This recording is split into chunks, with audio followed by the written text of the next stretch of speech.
হিটলারি কইরা শয়তানি কইরা যে এই পিলখানা গন্ডগোলটা সাজাইছে, এরকম শয়তান এখনো তো আছে। এই জন্য আমরা বিচার পাচ্ছি না। স্বৈরাচাররা তো জামিন পাইছে, কত বড় বড় মামলা জেলখানা বন্দী ছিল বিএনপির অনেক নেতা মন্ত্রীরা, তারপরে স্বৈরাচারী আওয়ামী লীগের আমরা কত নেতার মধ্যে বন্দী ছিল, তারা খালাস পাইছে, তারা মুক্তি হয়েছে। কিন্তু আমরা কেন পাচ্ছি না? কেন আমরা পাচ্ছি না? আমরা কি বাঙালি না? আমরা কি দেশের নাগরিক না? আমাদের কোনো অধিকার নাই? প্রধান উপদেষ্টার কাছে আমাদের এটাই আকুল আবেদন যে আমরা যদি বাংলাদেশের নাগরিক না হই, তাহলে জেলখানা যায় আমাদের স্বামীদের সাথে আমাদেরকে মেরে ফেলুক। এই বাংলাদেশে আমরা বাঁচতে চাই না। আমার স্বামী হয়েছে বিডিআর মোহাম্মদ নজরুল ইসলাম। আমার স্বামী একজন ফাঁসির আসামি। 2009 সালে পিলখানা যে গন্ডগোল হয়েছে, আমার স্বামী পিলখানা বিডিআরে চাকরি করত এবং তার হত্যা মামলায় তার রায় হয়েছে ফাঁসি, এবং সে মিথ্যাভাবে তাকে ফাঁসানো হয়েছে।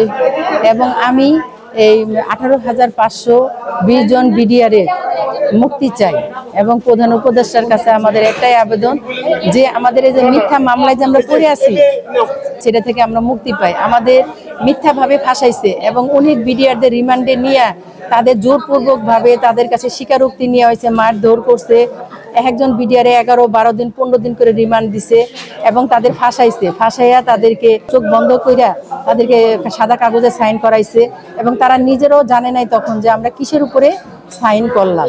এবং আমাদের বিস্ফোরক মামলা দিছে, হত্যা মামলা দিছে। আমরা সকল মামলা থেকে অব্যাহত চাই। এই 15 বছরে আমরা কোনো কথা বলতে পারি নাই, কিন্তু জুন জুলাইয়ে যে ছাত্র আন্দোলন, এই আন্দোলনে আমরা স্বাধীন যারা করছে, এতে আমরা আপনাদের সামনে কথা বলতে পারতাছি, আমাদের মনের কথাগুলো বলতে পারতাছি। কিন্তু 15-16 বছরে আমরা কোনো কথাই বলতে পারি না, আমাদের কথা কেউ শুনে নাই। এই স্বৈরাচারী সরকার এবং এই স্বৈরাচারী সরকারের আমলে এই ঘটনাটা ঘটছে এবং এরা যারা জড়িত, যেমন শেখ হাসিনা, নানক, তাপস, তারপরে শেখ সেলিম, তারপরে হয়েছে সরকারি পক্ষে ছিল কাজল, তারপরে হয়েছে কাহার আকন্দ ছিল গোয়েন্দা বিভাগে। হ্যাঁ, এগুলো সবাই এই নিরীহ বিডিআরদের ফাঁসাইছে। আমি 18,520 জন বিডিআরকে আমি মুক্তি চাই এবং তাদের অধিকার আমি ফিরিয়ে চাই। আপনারা আমাদের প্রধান উপদেষ্টা যে ডক্টর ইউনূস, তারপরে উপদেষ্টা নাহিদ, সানজিদ, সবার কাছে আমার আবেদন যে আমাদের এই কলঙ্কময় এই পাপ থেকে আমাদের যেন মুক্ত করে। আমরা অনেক কষ্ট করে চলছি বাবা, আমরা এটা বলতে পারবো না, আমাদের অনেক দুঃখ লাগে, কান্না আসে। আমাদের আত্মীয় স্বজন আমাদের চালাইছে, আমরা অনেক কাজকর্ম করে আমরা চলছি, আমাদের সন্তানদের মানুষ করতে।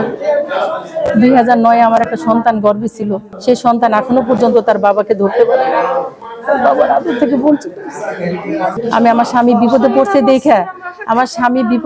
দেখে, যে আমার স্বামীকে আমি রেখে যাব, চলে যাব না, আমি অত স্বার্থপরতা আমি করতে পারি নাই, আর আমি করতেও পারবো না। আমার স্বামীর রায় হয়েছে, ফাঁসি রায় হয়েছে। আমার স্বামী অবশ্যই ফিরে আসবে, কারণ তারা কোনো বিডিআর কোনো অন্যায় করে নাই। 18,520 জন বিডিআর কেউ অপরাধ করে নাই। তাদেরকে এটা কিন্তু পিলখানায়, কিন্তু এটা বিদ্রোহ নয়, এটা একটা ষড়যন্ত্র কইরা তাদেরকে ফাঁসাইছে।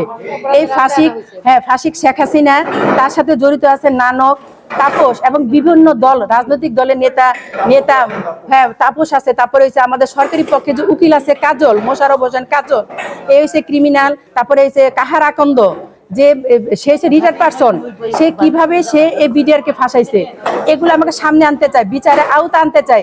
তারপরে আমাদের সকল বিডিআরকে বিচার করবে, কারণ আমাদের বিডিআরকে দোষী না। আমাদের বিডিআররা জেলখানে নির্যাতিত হয়ে অনেক বিডিআররা মারা গেছে। এবং আমাদের যে বিডিআর যে ডিআইডি যে রহিম ভাই আসলো, তাকে বলছে যে রাজসাক্ষী হইতে, আমাদের স্বামী দেখে বলছে রাজসাক্ষী হইতে, তার রাজসাক্ষী হয় না দেখা তাদেরকে জেলখানে ইঞ্জেকশন দিয়ে তাদের মারছে। হ্যাঁ, তারপরে আমাদের যে পিলখানা যে ছিল, মাদ্রাসা ছিল, ইমাম সাহেব আসলো, এই ইমাম সাহেবকে রাজসাক্ষী হতে বলছে এবং এই ইমাম সাহেবকে তারা ইঞ্জেকশন দিয়ে নির্মমভাবে তাকে হত্যা করছে। আমরা এই 16 বছরে কোনো কথা বলতে পারি নাই। এই ছাত্রদের, জুলাই আগস্টের ছাত্রদের ধন্যবাদ জানাই, দেশের জনসাধারণকে। এবং এই মিছিলে জনসাধারণ ছিল, বুদ্ধিজীবী ছিল, তারপর চিকিৎসক ছিল, শিক্ষক ছিল, সবাইকে ধন্যবাদ জানাই যে আমরা 16 বছরে কোনো ফাঁসিক শেখ হাসিনার আমলে আমরা কোনো কথা বলতে পারি নাই।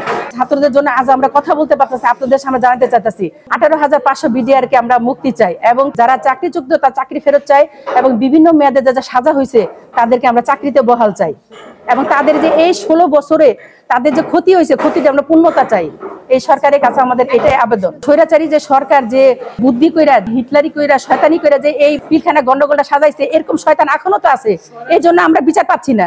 স্বৈরাচাররা তো জামিন পাইছে, কত বড় বড় মামলা জেলখানা বন্দী ছিল বিএনপির অনেক নেতা মন্ত্রীরা, তারপরে স্বৈরাচারী আওয়ামী লীগের আমরা কত নেতার মধ্যে বন্দী ছিল, তারা খালাস পাইছে, তারা মুক্তি হয়েছে। কিন্তু আমরা কেন পাচ্ছি না?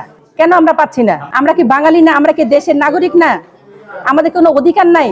এই প্রথম প্রধান উপদেষ্টার কাছে আমাদের এটাই আকুল আবেদন যে আমরা যদি বাংলাদেশের নাগরিক না হই তাহলে জেলখানা যায় আমাদের স্বামীদের সাথে আমাদেরকে মেরে ফেলুক। আমরা তাহলে এই বাংলাদেশে আমরা বাঁচতে চাই না।